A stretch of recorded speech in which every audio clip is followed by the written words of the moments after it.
Jamunatira Vanachadi Jaya Radha Madhava Kunja Bihari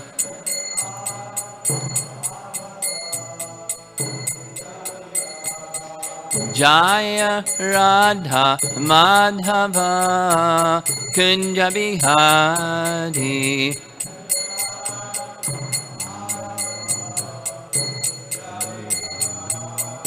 Gopi Jana Balabha Girivardhari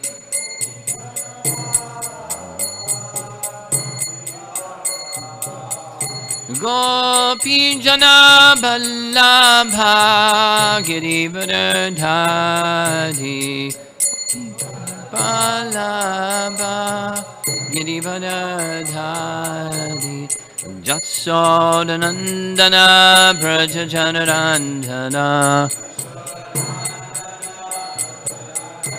Jasodanandana Brajajanarandana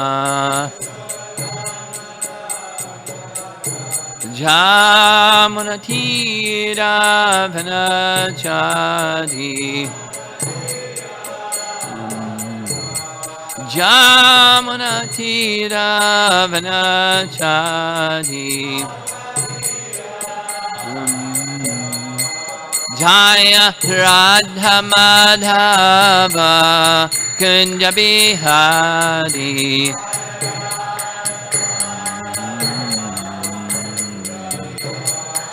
Jaya Radha Madhava Kunja Bihari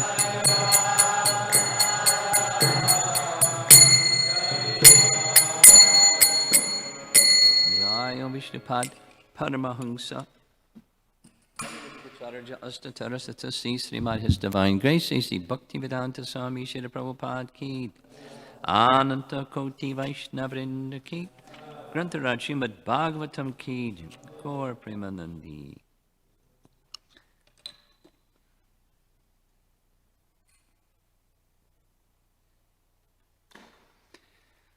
Om Namo Bhagavate Vasudevaya Om Namo Bhagavate Vasudevaya Om Namo Bhagavate Vasudevaya We're reading, well, we'll chant. I think I'm going to go a little further ahead, but we'll recite text 8, canto 9, chapter 1, starting the canto. Paravaresham bhutanam Atmaya Purushak Paraha Sa eva sid idam vishvam Kalpante nyad nakinchana Paravaresham bhutanam Atmaya Purushak Paraha Sa eva sid idam vishvam Kalpante nyad nakinchana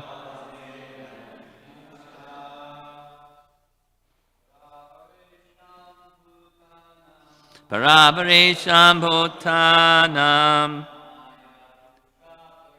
Atmayak Purushak Paraha Seva Sid Idam Vishvam Kalpante Nyad Nakinchanaha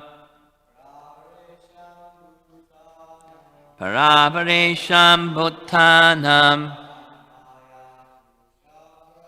Atmayak Purushak Paraha Seva Sid Idam Vishvam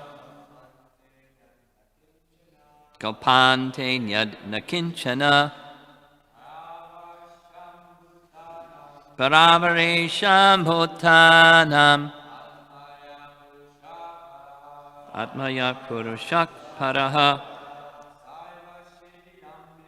Seva Siddham Vishvam Kalpante Nyad Nakinchana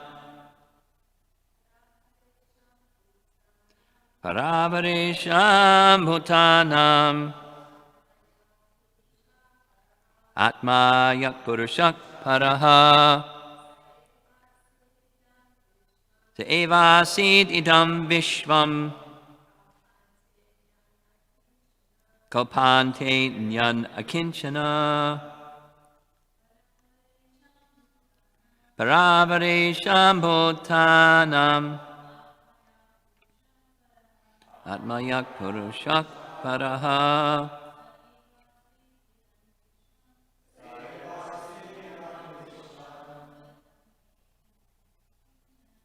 Kalpante Nyan Nakinchana Paravaresham Bhutanam Atmayak Purushak Paraha Devasid Idam Vishvam Kalpante Nad Nakinchana Para Avaresham of all living entities in higher or lower statuses of life. Bhutanam of those who have taken material bodies, the conditioned souls. Atma, the super soul. Yaha, one who is. Purushaha, the supreme person. Paraha, transcendental. Saha, he. Eva, indeed.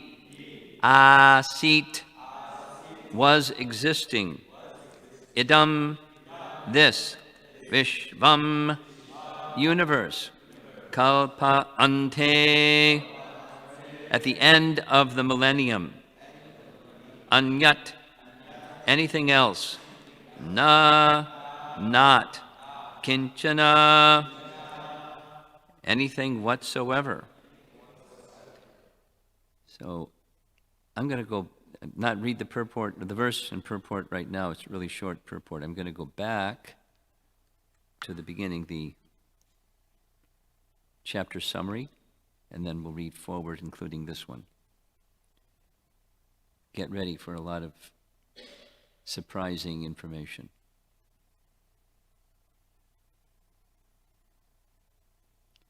King Sadyumna becomes a woman.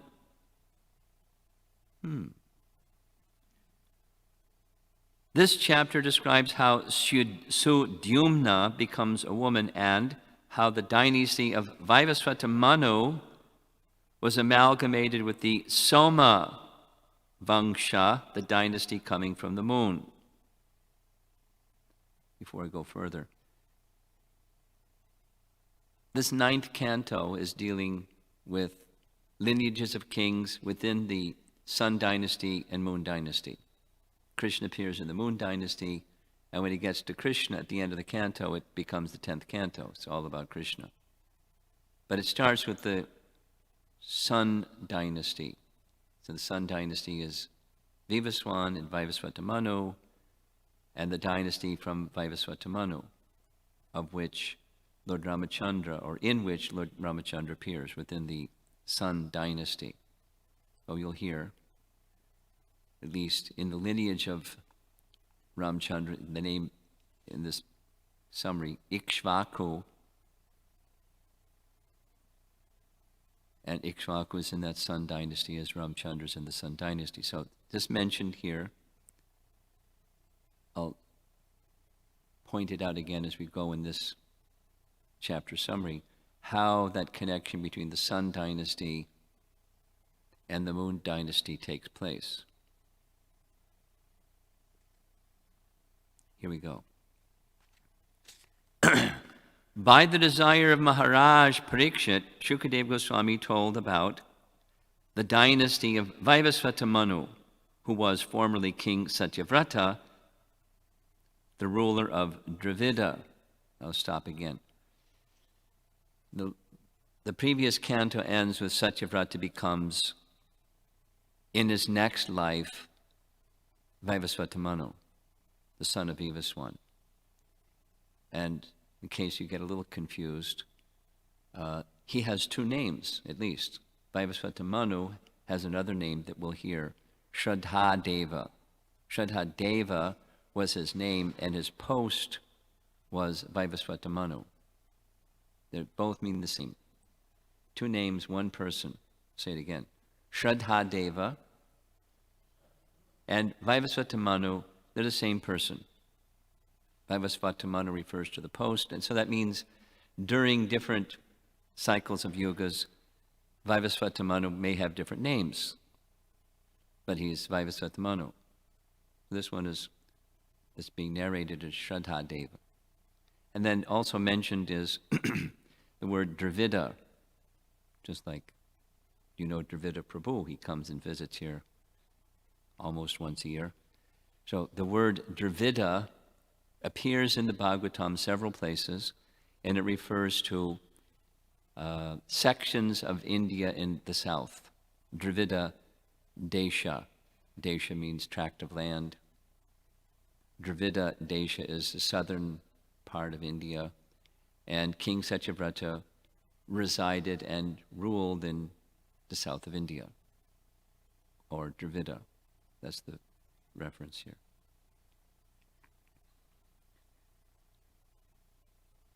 So while describing the dynasty of Vaivasvata Manu, Shukadeva Goswami also described how the Supreme Personality of Godhead, while lying down in the waters of devastation, gave birth to Lord Brahma from a lotus generated from his navel. From the mind of Lord Brahma, Marichi was generated, and his son was Kashyapa. So now we're getting descendants. Vishnu, Brahma, and of course many sons, but Kashyapa from the mind of Brahma, and Kashyapa's son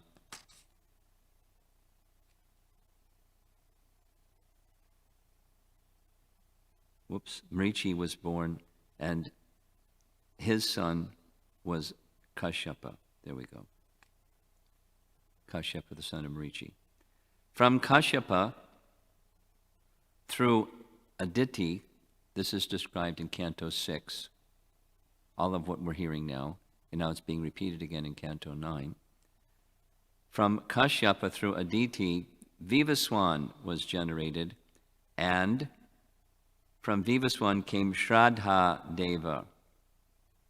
Shraddha Deva is Vaivasvata Manu, who was born from the womb of Sangya. Sangya was one of the wives of Vivaswan. Sangya. We'll hear some more. Sangya, Shraddha Deva's wife, Shraddha, gave birth to 10 sons, such as Ikshvaku and Nriga. So in later chapters, we're going to hear more about these personalities. But now it's just, laying the foundation. Paragraph. Shraddha Deva, or Vaivasvata Manu, the father of Maharaj Ikshvaku, before Ikshvaku was born, he was sonless, before Ikshvaku's birth.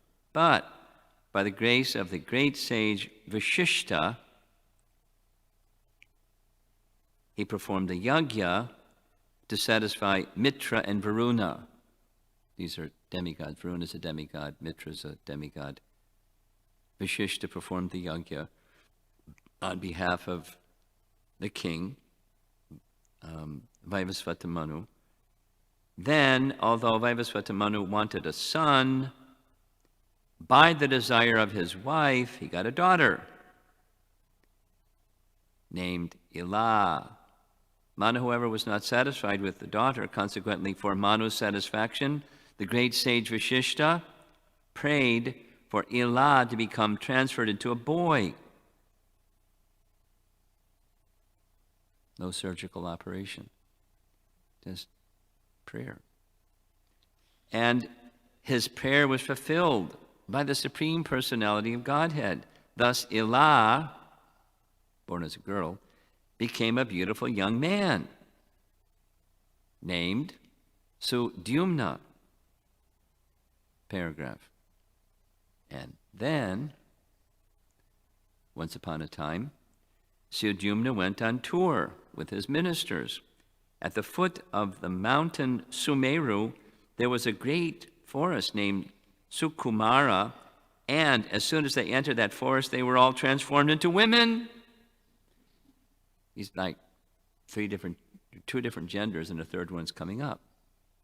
Born as a woman or girl, transformed into a boy, walks to this forest named Sukumara, and he and his ministers all became women.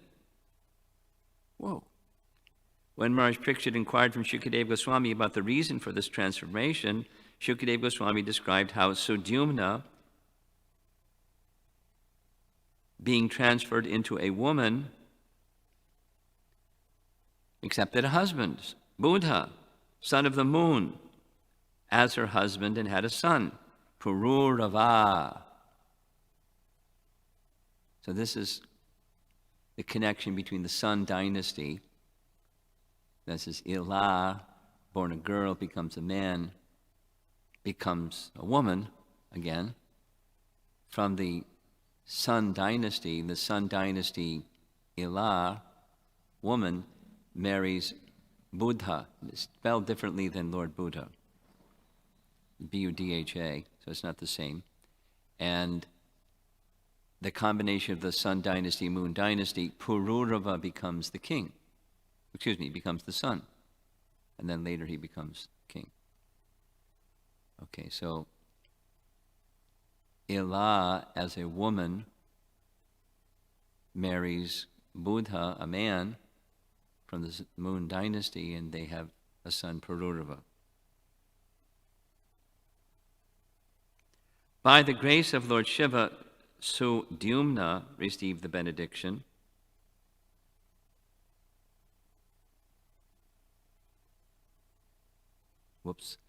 Ilah then became named Sudyumna. So Ilah became Sudyumna. That's the same person. Girl, boy. Now Sudyumna, transferred into a woman, marries Buddha. By the grace of Lord Shiva, Sudyumna received the benediction that he would live 1 month as a woman and 1 month as a man. Whoa. Thus he would regain his kingdom, at least for 6 months of the year. Thus he regained his kingdom, and as a man, as the king, he had 3 sons: Utkala, Gaya, and Vimala. This is Sudyumna's sons as a man, who were all very religious. Thereafter he entrusted his kingdom to Pururava, that's his son when he was a woman. Pururava became the king. So Pururava is this combination of Sun dynasty, Moon dynasty offspring. And Sudyumna left home and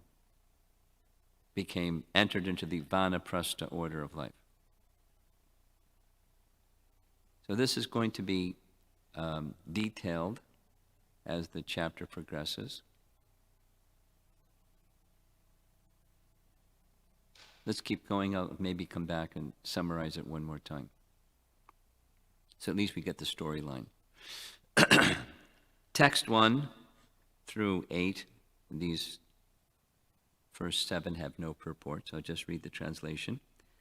King Parikshit said, having heard the end of chapter 8 about Shraddhadev, the king, Satyavrata, Satyavrata, the king becoming the next Vaivasvata Manu.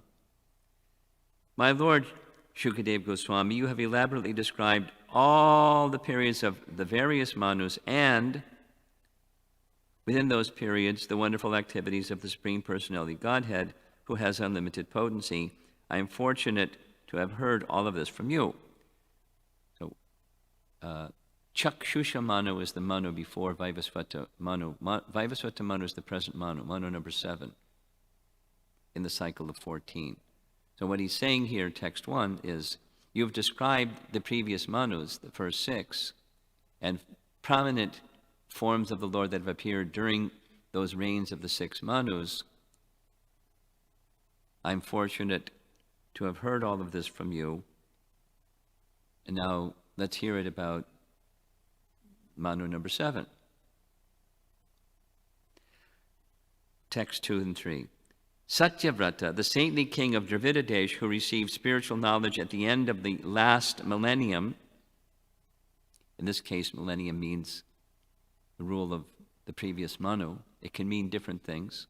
Prabhupada uses that term in different ways, at different places. It's Atita Kalpa Ante. Ante means the end. Atita Kalpa. Kalpa, in this case, he's saying it's millennium. It's Kalpa is a period of time. And here he's applying it because it's appropriate to do so to the previous Manu, thus the previous millennium. Millennium, broad term meaning a long period of time. Previous Manu. Satyavrata, the saintly king of Dravida Desh, who received spiritual knowledge at the end of the last millennium by the grace of the Supreme, later became Vaivasvata Manu, the son of Vivaswan, in the next Manvantara, parentheses, period of Manu.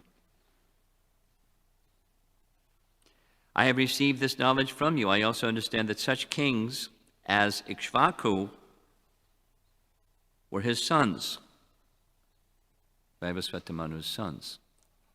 So it's a son of, just as we find in Bhagavad Gita.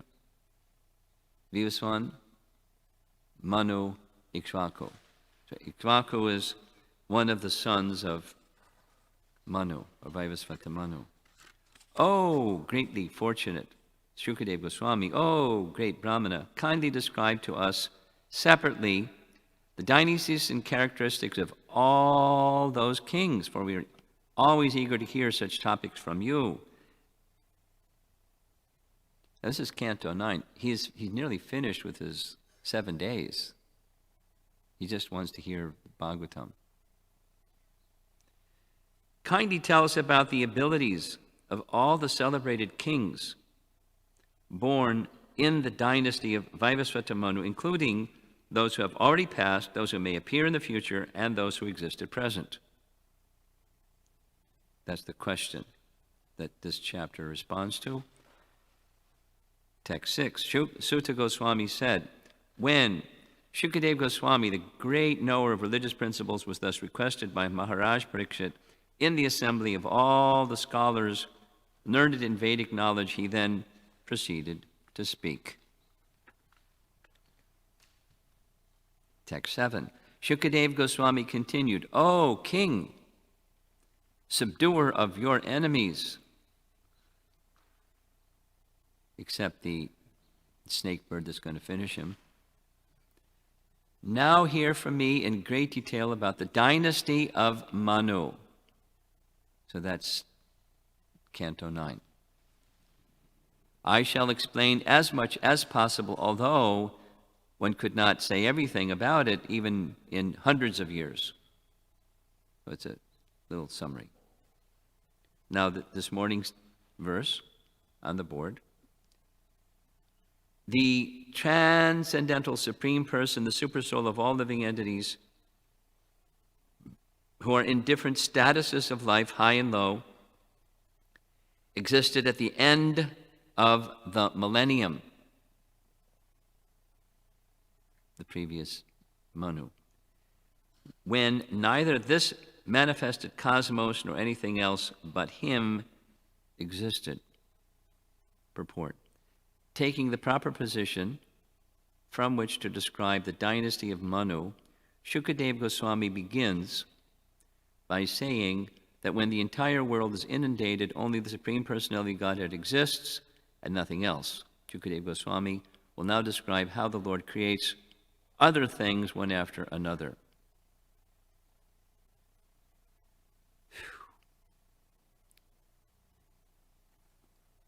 So this is Puranic. Purana means history. And within the history, the purpose of history is not just, interesting trivia. The interest of, particularly within the Srimad Bhagavatam, the purpose of history is to illustrate important teachings found within the Vedas or important teachings of life, and then one can understand, oh, that's how it works. This is how the process of creation unfolds from the Supreme Personality of Godhead. So there's multiple places, this just being a really short summary of how the Absolute Truth is the source of everything. So there isn't anything that has no connection with the source. There's Krishna and there's Krishnas, and there isn't a third thing. And particularly things that are being selected to speak about is, helping us understand once again that there's one source of everything. And that one source of everything, that's the Absolute Truth, and that Absolute Truth is the Supreme Person.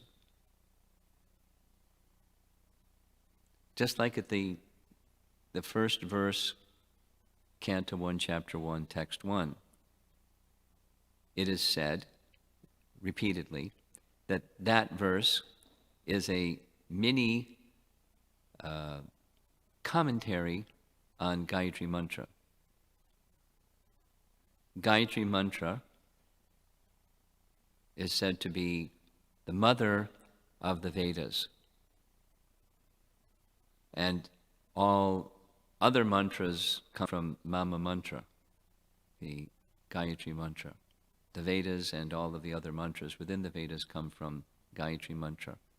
So meditation upon Gayatri, properly done, is very important.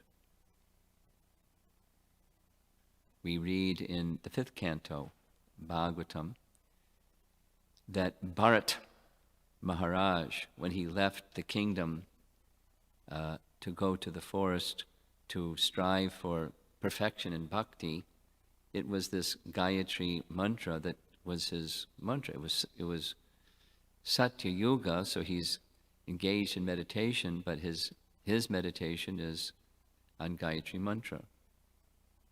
And specifically it says in the 5th canto that he was meditating, the object of that meditation, which is the object of Gayatri Mantra, which is the object of the Vedas, which is explained by Srimad Bhagavatam, starting in that first verse, is the Absolute Truth as a person. And ultimately, Krishnastu Bhagavan Swayam. Bhagavatam tells us that in the ultimate stage of realization, the Absolute Truth is Krishna. Krishna in Vrindavan, Swayam Bhagavan Krishna, the Swayam Bhagavan, who is the source of all personalities of Godhead or expansions of Him, etc., etc., etc. He is the meditation of Gayatri is explained by the Bhagavatam as meditation upon the personality of Godhead. A whole long explanation. Some people think it's meditation on impersonal Brahman because that's where they're coming from. Some people think it's worship of the sun god because that's where they're coming from. Some people think other things because that's where they're coming from. So how do we understand what it is? We understand from Srimad Bhagavatam what it is. It's meditation upon the Supreme Personality Godhead, ultimately Krishna. But the other forms of the Lord, like from the previous canto, Matsya, and then his pure devotee, King Satyavrata, that then becomes Vaivasvata Manu, they're just different manifestations of the unlimited source of everything. But the focus goes not just to the history, who done it to whom thing, but that Krishna is the source of everything. Because around us is part of everything, and that everything that's around us comes from the one source. It's a meditation on the source of everything. It leads us, this Canto 9 leads us to Canto 10, meditation upon Krishna, so that we can properly understand how the whole picture, starting with creation, and then the forms of Manu that Lord Brahma and the days of Brahma and the cycles of the yugas, it all helps us understand the unlimitedness of the source of everything, who is the Supreme Person, Krishna. Everything connects. We're interested because it connects. We want to see the connection so we don't get distracted. Although it's really easy to get distracted. We want to see the connection of all things with the source, the personality of Godhead, Krishna.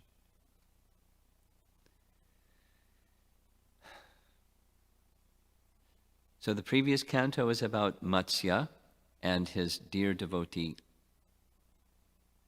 Satyavrata. Satyavrata becomes the next Manu, and the chapter here begins with Maharaj Parikshit saying, you describe the personality of Godhead, who has appeared in the previous Manus. Can you now describe the next Manu and the forms of the Lord and great kings and so forth that appeared during Manu, past, present, and future? And then, in this verse is higher and lower, whatever the positions are, provided it helps me, King Parikshit, become more focused on the personality of Godhead, varieties of happiness being fixed upon the personality of Godhead.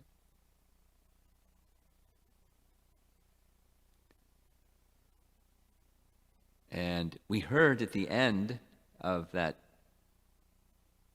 last canto, just hearing this pastime of Matsya, two benedictions. You go back to Godhead, and all desires are fulfilled. Of course, desires are in relation to the personality of Godhead for one who has that kind of interest in hearing about Matsya avatar from the proper source, Shukadeva Goswami.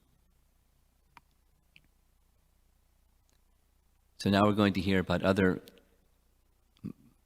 Manu and other features of sons of Manu and so forth and so on. So a prelude is given that the Vaivasvata Manu had 10 sons. He had multiple wives, but one of those was Sangya. And Sangya and Vaivasvata Manu produced 10 sons. Their names are given. One of them is Ikshvaku, and others, 9 others. But before Ikshvaku was born, Vaivasvata Manu, so that the narration goes like this. Vaivasvata Manu wished to have a son. And there was no son, and so he approached Vashishta. And Vashishta is also one of the sons of Lord Brahma, if I'm not mistaken. Vashishta, we hear about Marichi, and from Marichi comes Kashyapa, and from Kashyapa comes Vaivasvata Manu. No, comes Vivaswan.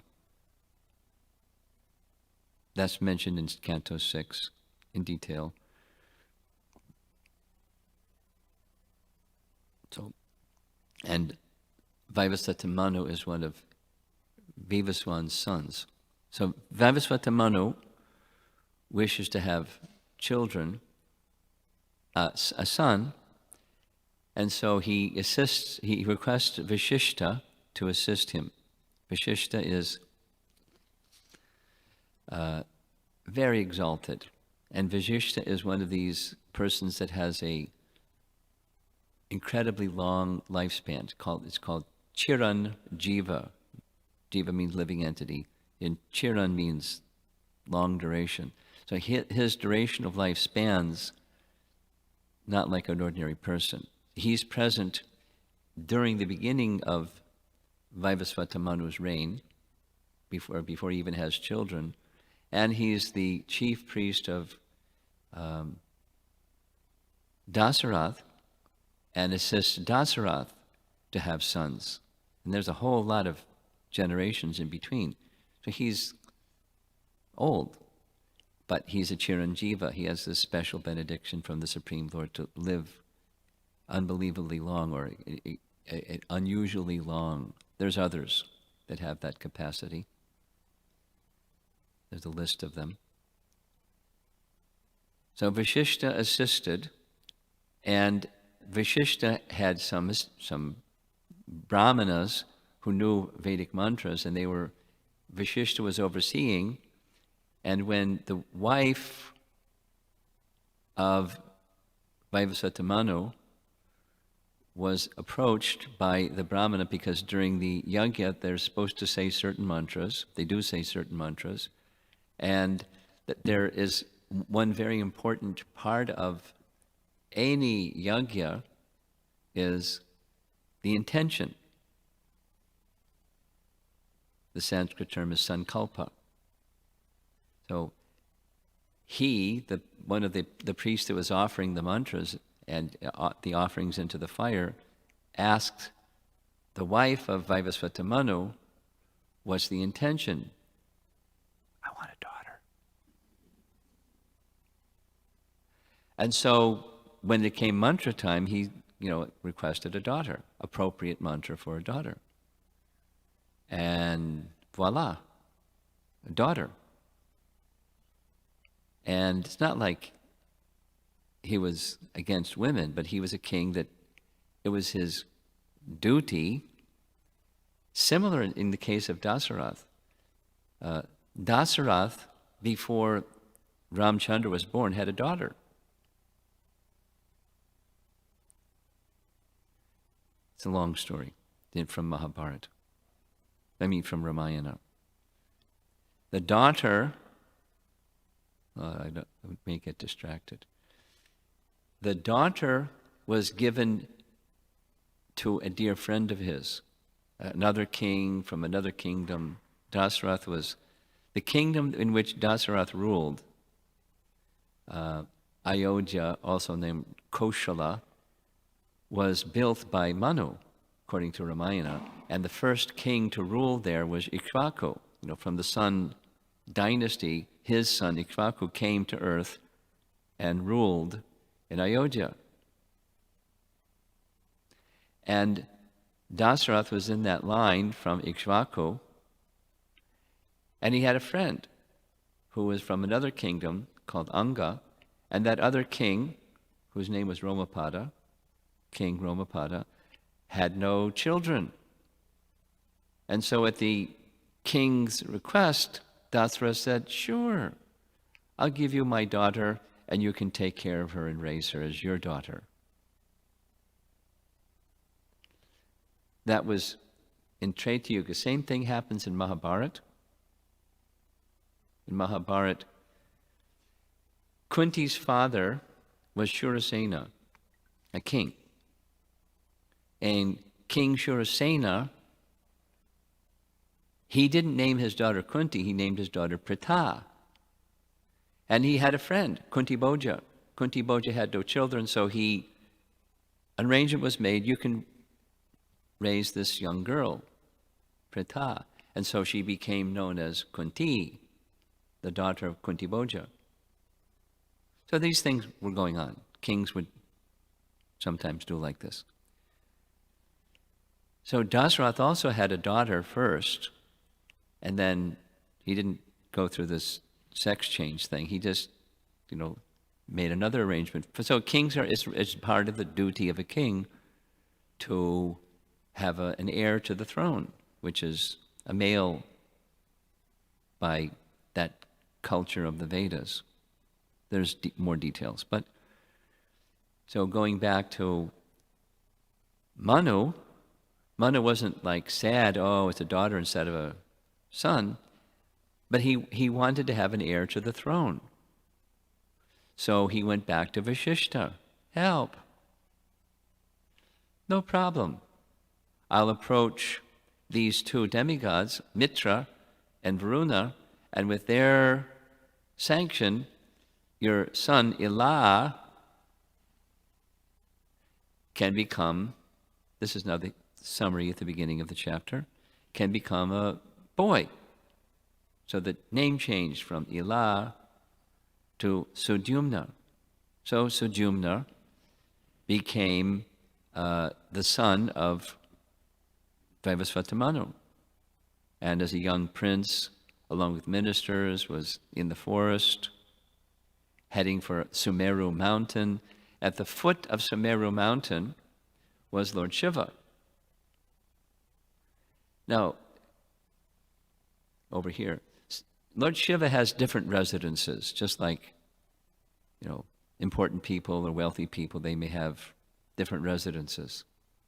Even Donald Trump has different residences. So, great personalities can have different residences. And they do. So Lord Shiva, one of those residences was in this forest area at the foot of Mount Sumeru. And Lord Shiva has this arrangement that Parvati and Parvati's associates will not be disturbed by any other man. So anyone that comes into the presence of Lord Shiva gets transformed into a woman, just walking into that Shiva territory. That's what happens. So Sudyumna was already started as a girl, now as a boy, now a young man, becomes, along with his ministers, transformed into women. Sudyumna, a woman. So Sudyumna, a woman, marries Buddha, again spelled differently in a different person, from the Moon dynasty, and Pururava is born as her son.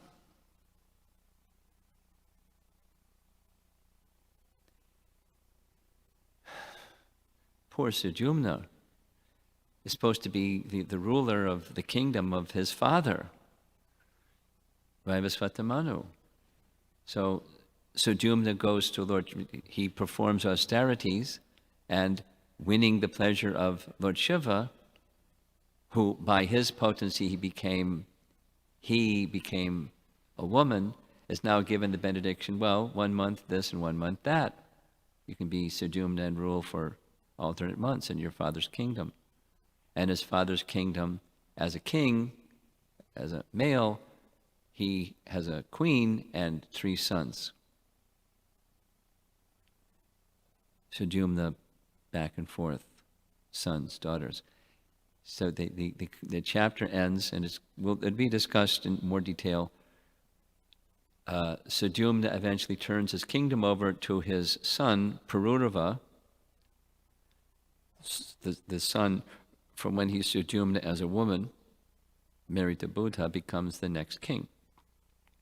And Sudyumna, at that point, takes Vanaprastha. Enough of this back and forth situation.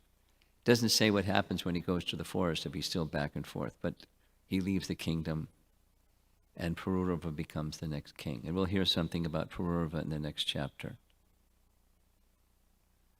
So that's repeating the chapter summary at the beginning. Interesting narration. And the chapter begins. Shukadeva Goswami is being asked by Maharaj Parikshit, tell about the kings that are descendants of Vaivasvata Manu.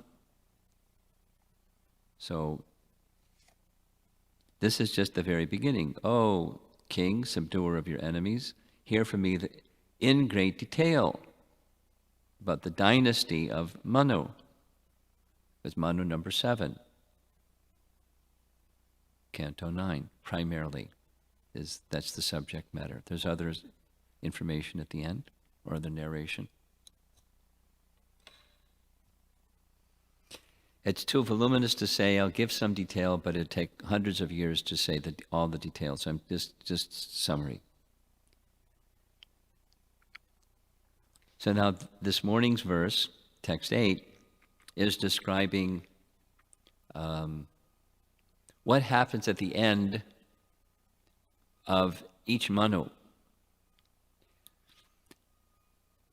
Now, when we heard about King Satyavrata, if you remember, I'm sure you remember, it wasn't the end of the day of Manu, it was Lord Brahma was taking a nap. And then when he was taking a nap, the demon Hayagriva, not to be confused with the incarnation of the Lord Hayagriva, the demon Hayagriva came and stole the Vedas, and Lord Vishnu annihilated that demon Hayagriva, and so many other things happened. And then this partial inundation subsided, and the rest of the reign of Chakshusha Manu continued. We're not hearing all that detail, but at the end of Chakshusha Manu, there's or the end of Manu, there's a partial annihilation. So it's described differently in different places, but here we go. At the end of Brahma's life, there's a total annihilation. We discussed this yesterday. At the end of Brahma's day, there's a partial annihilation. The partial annihilation goes up to and including the heavenly planets, and down, down, down all the lower planets. Partial annihilation. And then the next day of Brahma, when he wakes up, he does his sadhana, and then he recreates all of that was destroyed. Commonly, those are the two that are mentioned. Here, there's an indication of a third. And I don't have verification if it happens at the end of every Manu or not. It's not really clear to me, but at least here, at the end of Chakshusha Manu, comes at least a partial annihilation. The language here is this world.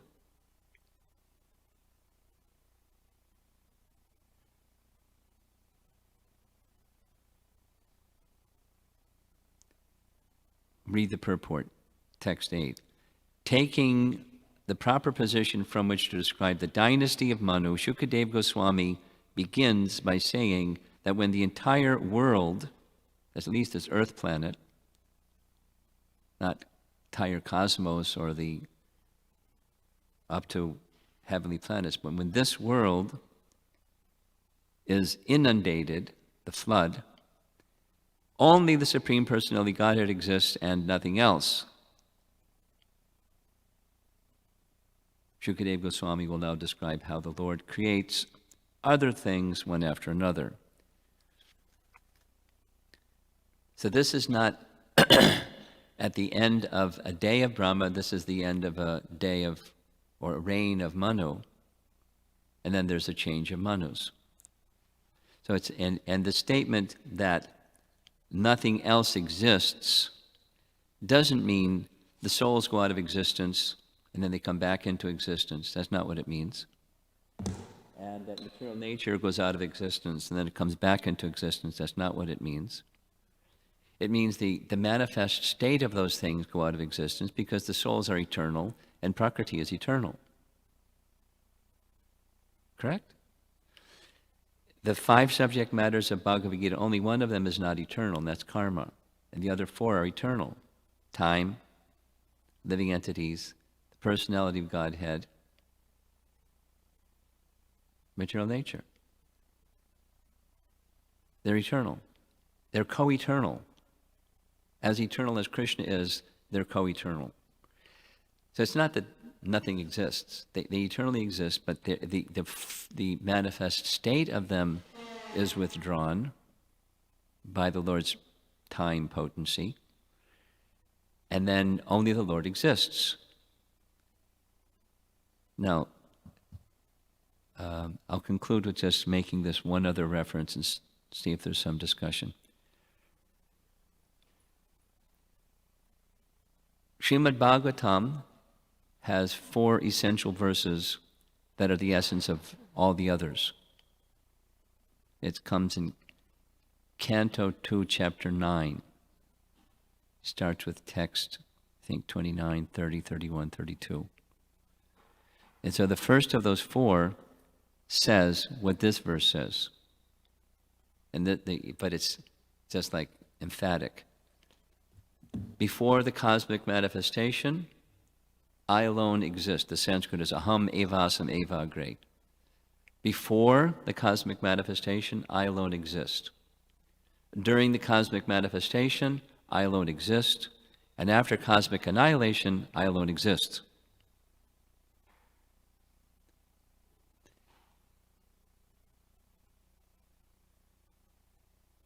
Proper understanding of that message is not impersonalism. Proper understanding of that message is there's Krishna and there's Krishnas.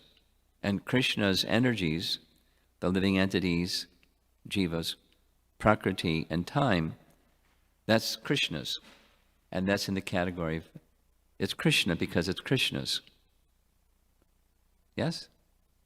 Like, Om Purnamadak Purnamidam Purnat Purnamodachite. So our understanding of the message of Srimad Bhagavatam is it's the personality of Godhead. Krishna is the source of everything, and the personality of Godhead includes everything. That's His. It's the oneness and difference simultaneously message. So that particular verse, aham evasam eva agre, is the emphasis upon the oneness, not to the exclusion of and simultaneously different. I alone exist. And by the way, aham is first person singular. It's not it, it's I. It's not neutral, it's personal. Aham.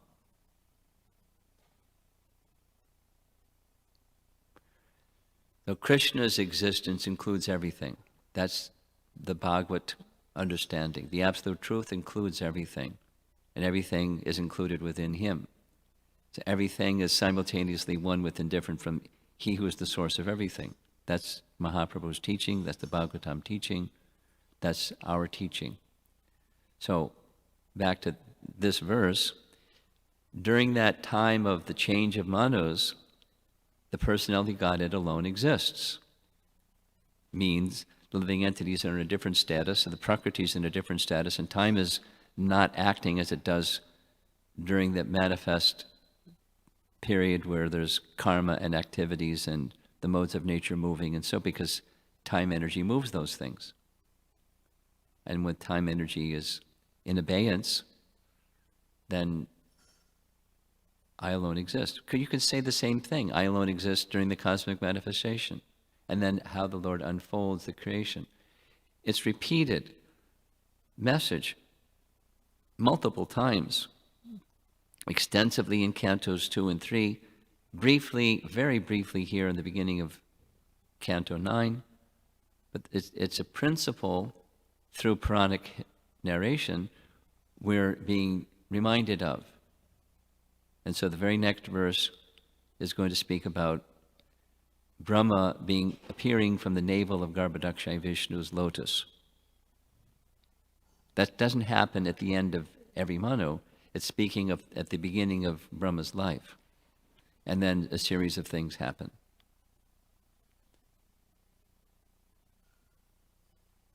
Sons of Brahma, starting with Marichi, and then Marichi comes Kashyapa, and Kashyapa comes Vivaswan, and so forth. That lineage coming, so that we know he's making the connection from nothing, from the unmanifest devastation period, inundation period, to manifest, and here comes Vivasvata Manu. It's making that connection clear. Again, it's discussed in Canto 6, the same sequence of personalities. Unfolding of events coming from the source of everything.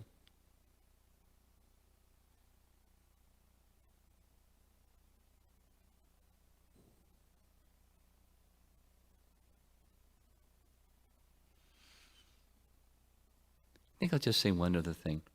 In the course of my visiting colleges this spring semester, one of the places I visited was University of Illinois at Champaign-Urbana. And I met somebody who did his PhD studies in India. He's now a professor in physics. And his wife was previously practicing Krishna consciousness. They got married. Now he's learning about Krishna consciousness as a physics professor. And he likes Krishna consciousness, and he is trying to fit together everything that he knows about physics and everything that he's learning from the Bhagavatam. It, doesn't really fit. He doesn't see how it fits. So he was asking about Big Bang. And from his, he's a professor. He's a PhD in physics. So, you got to know Big Bang. And with all the, sophisticated, calculated information about Big Bang, that people then inductively say, once upon a time, kaboom. And now we have what we have. Instead of once upon a time, what the Bhagavatam says, I alone existed. And then these other things happen. So how does it work?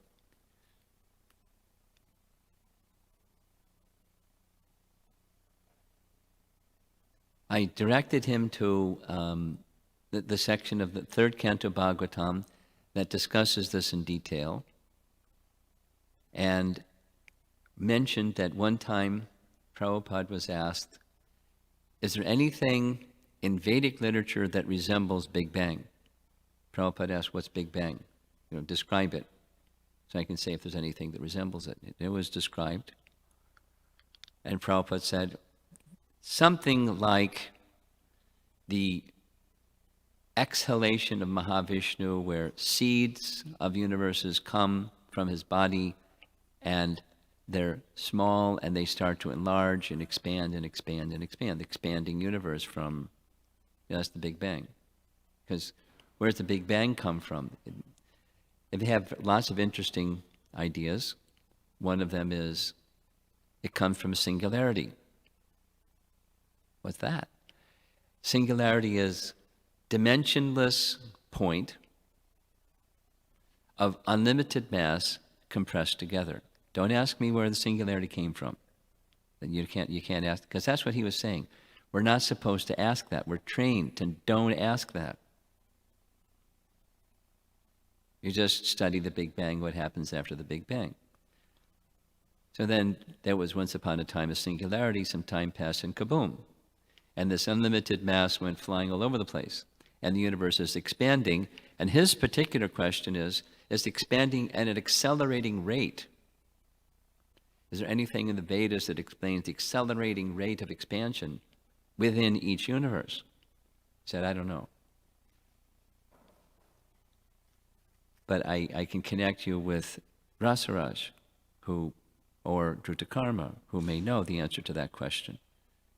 And then latest, just came in just yesterday in our GBC conference, Rasaraj Prabhu, those of you that are new, you don't know him, he's with the Bhaktivedanta Institute, and it's now, he uses the term cutting edge. There's cutting edge, additional, new refutation of Big Bang cosmology based upon, I guess it's theoretical physics or something or other. I didn't read it yet. It's kind of like you have to get your binoculars to, even catch what he's saying.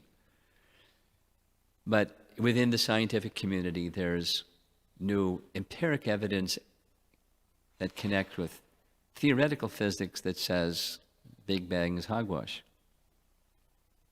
And I don't know what all of it is.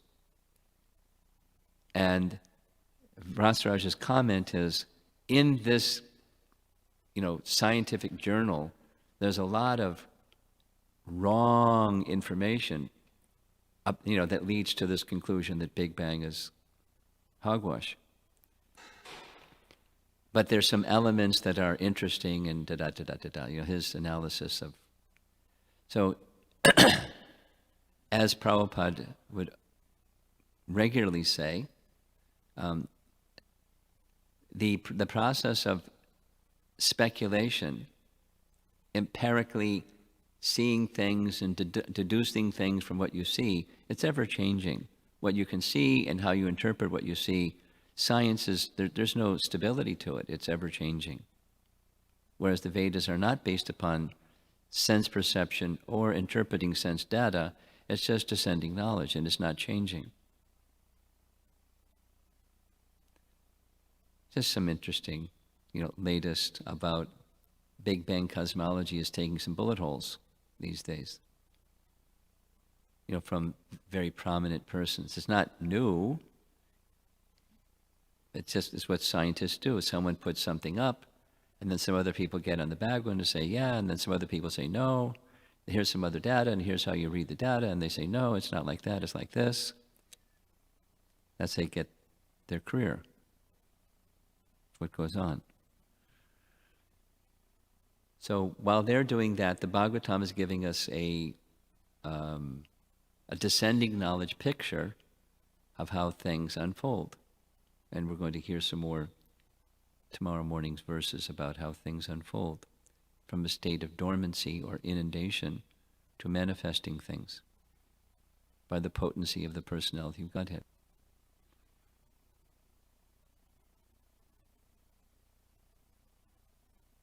Okay, it's 8:35. Any comments or questions?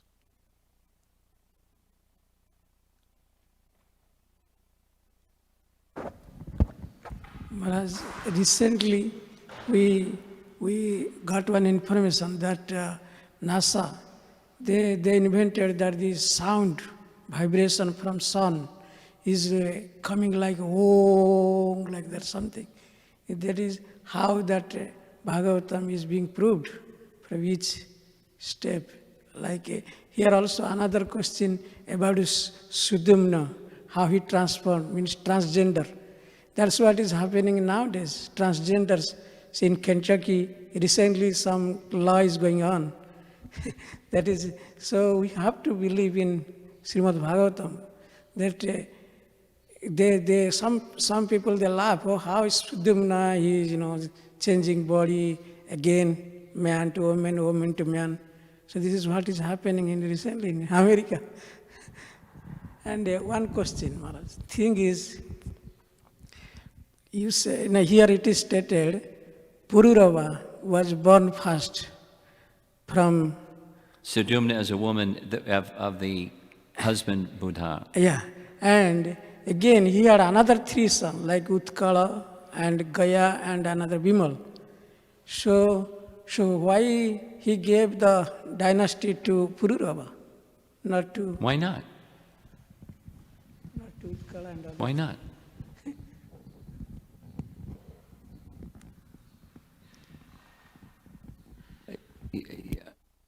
I got about 10% of your question. Is your question, how do we accept the authority of on the what basis do we accept the authority of Srimad Bhagavatam, and then take these stories as fact rather than fancy or mythology?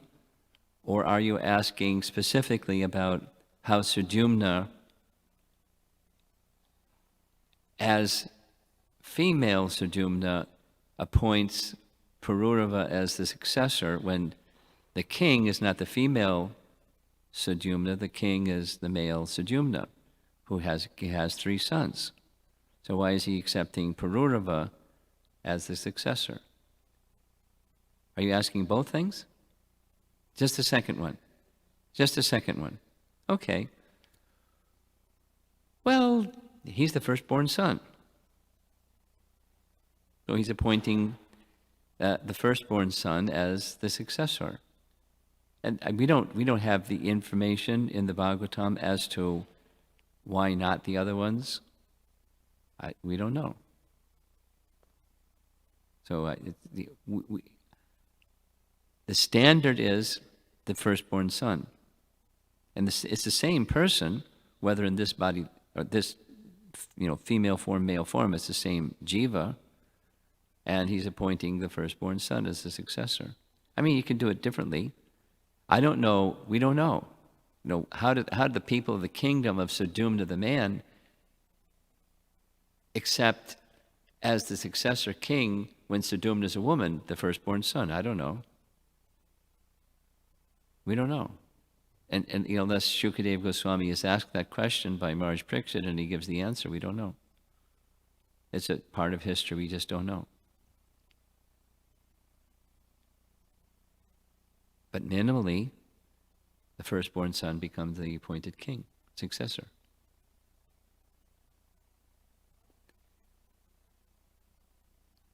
Yes? This seventh Manu, the Manu currently, What? is the seventh Manu, the Manu we're talking about? Yeah. The current Manu? Yes. Yeah. Yes. Manu 7 is our current Manu. Yes. Back there, Dimitri. My question is about Big Bang theory, Big Bang theory. Big Bang Theory. All right. So I'm just trying to think logically. When Krishna wants to create universe, he asks Mahavishnu to do that. So probably Mahavishnu creates the Big Bang explosion. This is the first act, like. Yeah, what you're saying is similar to what Prabhupada said. It's not the same, but it's similar to what Prabhupada said. So their theory of Big Bang corresponds with Mahavishnu doing something. Because the Big Bang theory is how the universe comes into being, and Mahavishnu is, from the Vedic perspective, how the universe comes into being. So certainly there's a connect. They just don't want to acknowledge Mahavishnu or a spiritual cause. Their perspective is there's only one thing. There's matter, the laws governing matter, and there's nothing else. Everything can be explained by matter and the laws governing matter, and you don't need God. This other thing is gobbledygook. It's matter and the laws governing matter, period. That's our paradigm. So we're going to explain everything that way.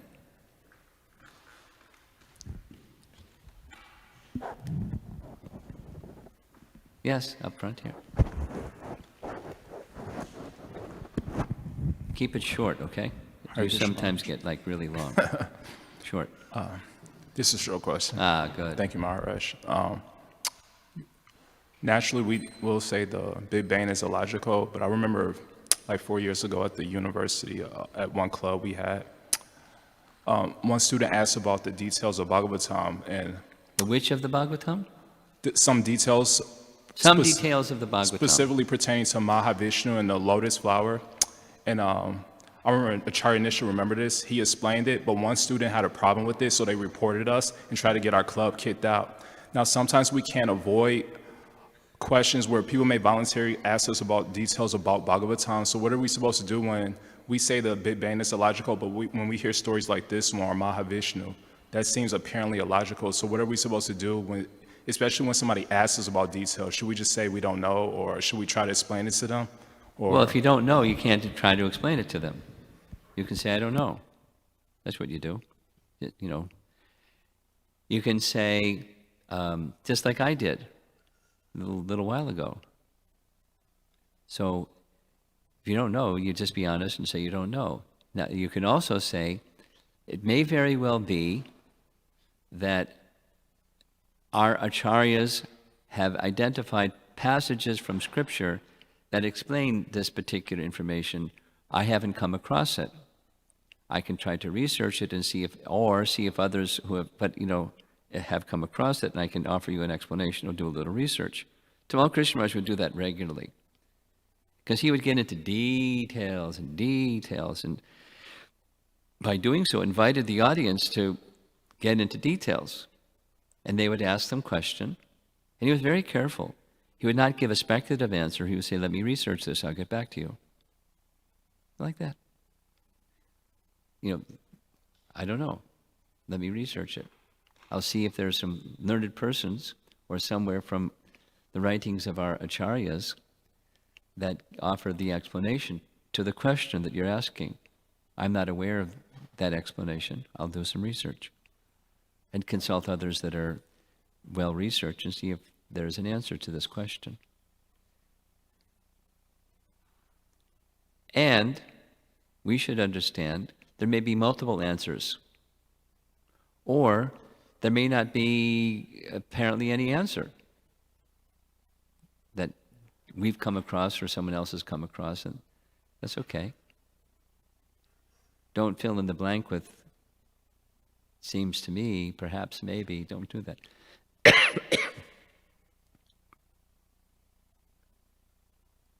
Yes?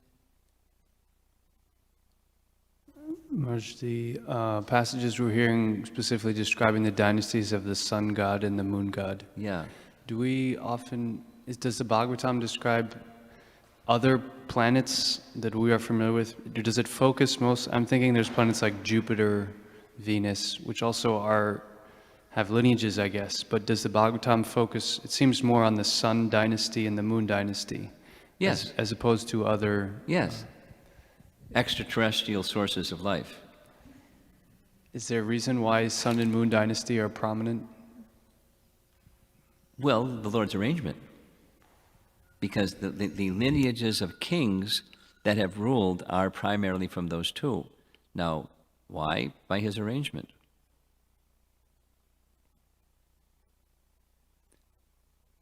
I mean, it wasn't until I read Ramayana that I came to know, the sun god Vivaswan, for some reason, built the city of Ayodhya on earth. I mean, what's the sun god doing building a kingdom on earth?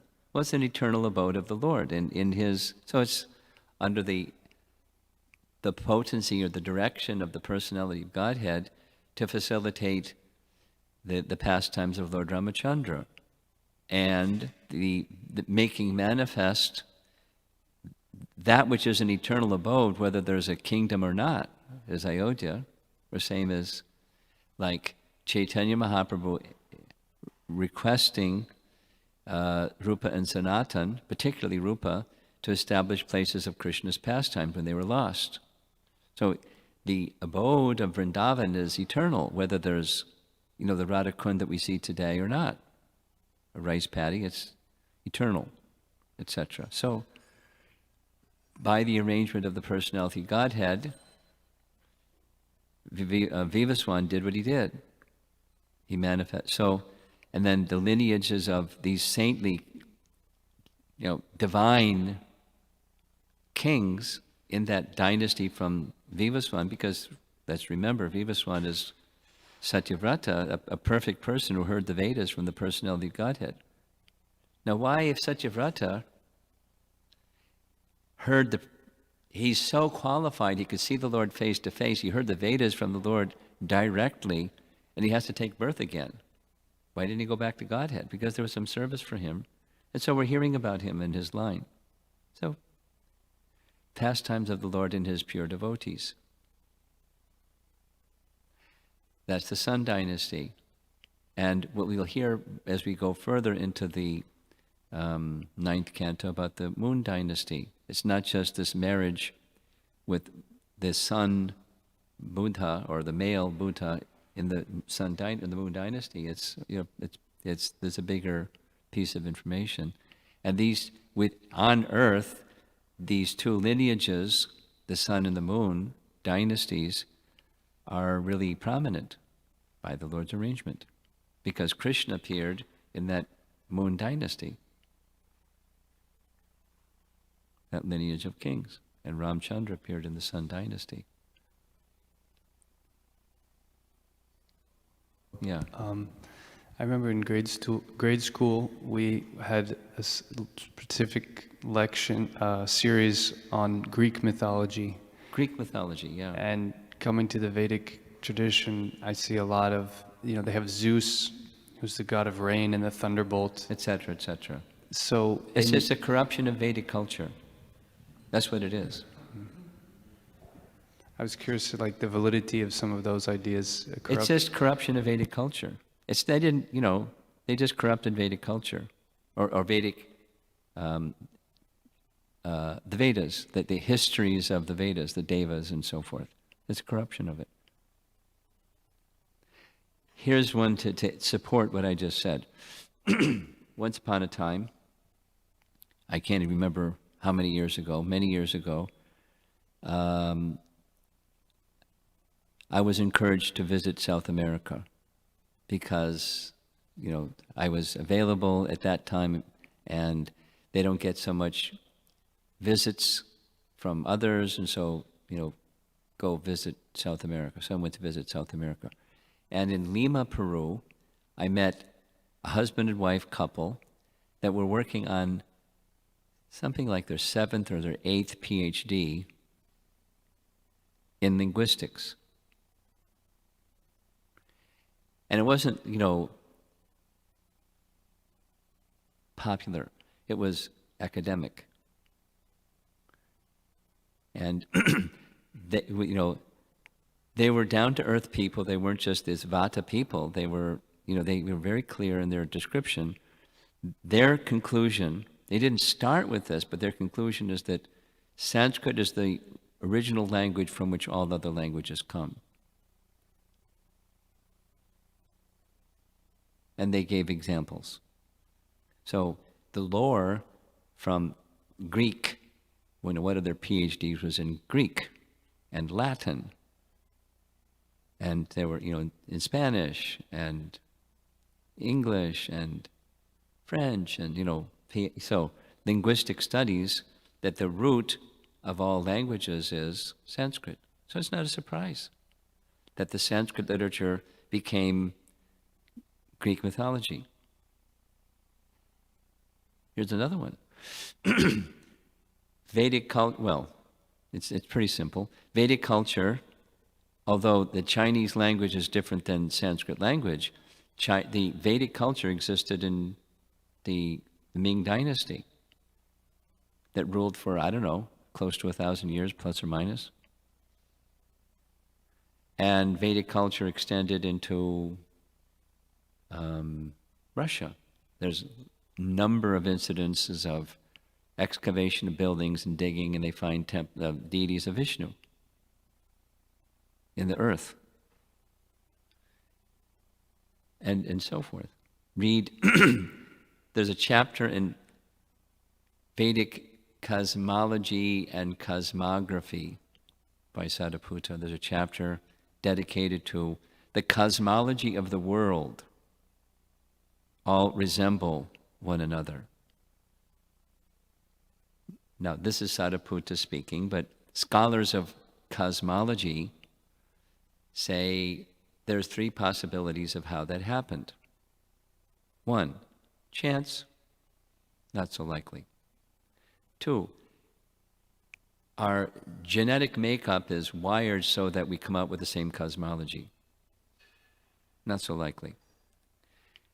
And a third is the more likely one, but they don't like it, which is there was a culture that was all over the world at one point in time. That's why there's resemblances of cosmology.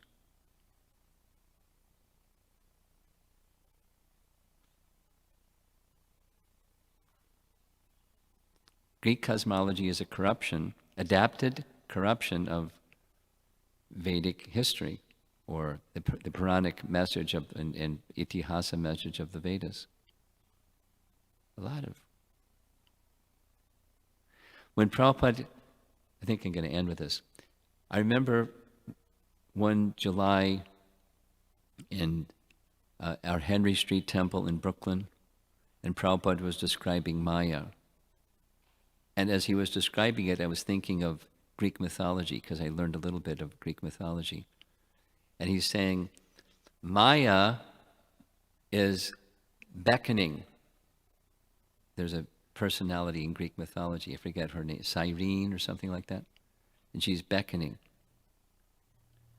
Prabhupada said, Maya is beckoning, come and enjoy me. Come and enjoy me so I can kick you in your face.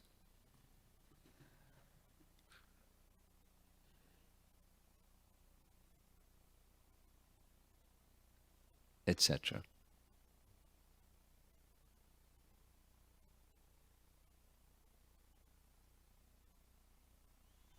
Srila Prabhupada ki jai.